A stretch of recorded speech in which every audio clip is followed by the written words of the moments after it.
নমস্কার। আজকে আমরা শুনব শ্রী শ্রী সারদা মায়ের অমৃত কথা।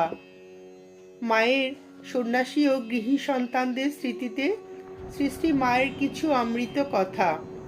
এছাড়াও শ্রীমা তার সন্তানদের প্রতি যে অমূল্য উপদেশ দিয়ে গেছেন, সেই রকমই কিছু উপদেশও আমরা এখানে শুনব আজ।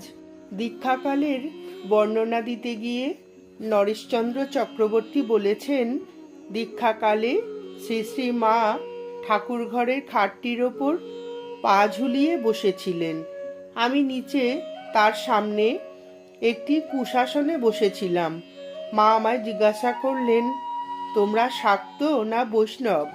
আমি খানিকক্ষণ ইতস্তত করে বললাম, আমাদের বাড়িতে আমার বাবা তো এক সময়ে খুবই কালী পুজো করতেন।